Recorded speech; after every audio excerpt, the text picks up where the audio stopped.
तो स्काईमैट वेदर के विश्लेषण के आधार पर आइए 2026 के भारतीय मानसून के पूर्वानुमान की गहराई में उतरते हैं और देखते हैं कि आने वाले महीने अपने साथ क्या लाने वाले हैं। चलिए सीधे मुद्दे पर आते हैं। इस साल के मॉनसून सीजन का सबसे जरूरी और सबसे बड़ा आंकड़ा है 94%। अब सवाल ये है कि इस 94% का मतलब क्या है। खैर, ये आंकड़ा 2026 के मानसून को सामान्य से कम की कैटेगरी में डालता है। इसका सीधा सा मतलब है कि बारिश जो है वो लंबी अवधि के औसत यानी एलपीए से थोड़ी कम रहेगी। और हाँ, आने वाले सीजन के लिए इसके मायने काफी बड़े हैं। तो इस पूरे पूर्वानुमान को ठीक से समझने के लिए हम इसे 4 हिस्सों में देखने वाले हैं। पहले मेन फोरकास्ट, फिर मानसून की महीने दर महीने की कहानी, उसके बाद देखेंगे कि कहाँ ज्यादा और कहाँ कम बारिश होगी, और आखिर में इसका पूरा निचोड़ क्या है। तो सबसे अहम बात जिस पर ध्यान देना है वो ये है कि भले ही देश भर का औसत पूर्वानुमान 94% है, पर इसका ये मतलब बिल्कुल नहीं कि ये बारिश हर जगह एक जैसी होगी। असल में बारिश में ये जो असमानता है, यही इस साल के मॉनसून की कहानी का सबसे बड़ा हिस्सा है। और हम देखेंगे कि जुलाई के बाद ये तस्वीर और भी ज़्यादा साफ होती चली जाएगी। तो चलिए अब ज़रा टाइमलाइन पर चलते हैं और देखते हैं कि ये सीज़न शुरू से लेकर आखिर तक कैसे आगे बढ़ता हुआ दिखाई दे रहा है। इस साल मॉनसून की कहानी में ना एक दिलचस्प मोड़ है। कहानी एक मजबूत शुरुआत से शुरू होती है, लेकिन फिर इन 4 जरूरी महीनों के दौरान धीरे धीरे ये कमजोर पड़ती जाती है। देखिए, सीजन की शुरुआत तो काफी अच्छी होने की उम्मीद है। जून में सामान्य बारिश की संभावना 70% है, जो जाहिर है खेती के लिए बहुत अच्छी और अनुकूल परिस्थितियां बनाएगी। लेकिन जुलाई आते आते ना तस्वीर थोड़ी धुंधली होने लगती है। यहाँ कम बारिश की संभावना सामान्य बारिश की संभावना के ठीक बराबर आ जाती है, जो एक बहुत बड़े बदलाव का संकेत है। और फिर आता है अगस्त, जो इस सीजन का सबसे चुनौतीपूर्ण महीना हो सकता है।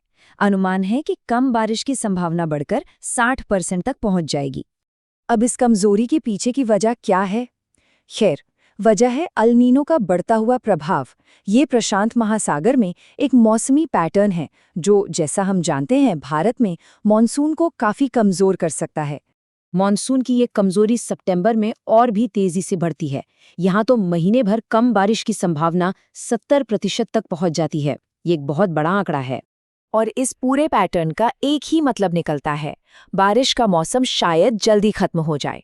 और इसका सीधा असर हमारे जलाशयों, हमारे रिजर्वॉयर्स के पानी के स्तर पर पड़ेगा।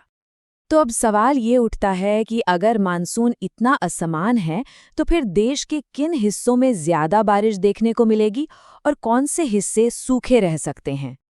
ये स्लाइड दिखाती है कि देश मानो 2 हिस्सों में बंट जाएगा। एक तरफ पश्चिमी घाट है, जहां अच्छी खासी बारिश की उम्मीद है, तो वहीं दूसरी तरफ उत्तर पश्चिम और मध्य भारत के बड़े हिस्से हैं, जिन्हें शायद बारिश की कमी का सामना करना पड़े। इस बीच पूर्व और पूर्वोत्तर में हालात थोड़े बेहतर हो सकते हैं, लेकिन वहां भी बारिश एक जैसी नहीं रहेगी और उत्तरी पहाड़ी इलाकों को भी एक सूखे मौसम के लिए तैयार रहना पड़ सकता है। चलिए अब इन सब बातों को जोड़ते हैं और देखते हैं कि पूरे जून से सितंबर सीजन की ओवरऑल तस्वीर क्या बनती है। जब हम पूरे सीजन को एक साथ देखते हैं ना, तो सारे आंकड़े एक ही तरफ इशारा करते हैं, एक कमजोर मानसून। देखिए, सबसे ज्यादा संभावना 40% सामान्य से कम बारिश की है। और अगर हम सामान्य से कम और सूखे जैसी स्थितियों की संभावनाओं को मिला दें, तो एक बहुत बड़ा आंकड़ा सामने आता है। इस बात की 70% संभावना है कि 2026 का मॉनसून औसत से काफी कमजोर रहेगा। तो इस पूरे विश्लेषण से जो सबसे बड़ी सीख मिलती है वो ये है कि इस साल का मॉनसून सबके लिए एक जैसा नहीं होगा। इसका असर बहुत ज्यादा इस बात पर निर्भर करेगा कि देश के किस हिस्से की बात हो रही है। और आखिर में ये पूर्वानुमान हमें एक बहुत ही जरूरी सवाल के साथ छोड़ जाता है। एक कमजोर और इतना असमान मानसून हमारी कृषि, हमारी राष्ट्रीय जल सुरक्षा और कुल मिलाकर हमारी अर्थव्यवस्था पर क्या और कितना गहरा असर डालेगा।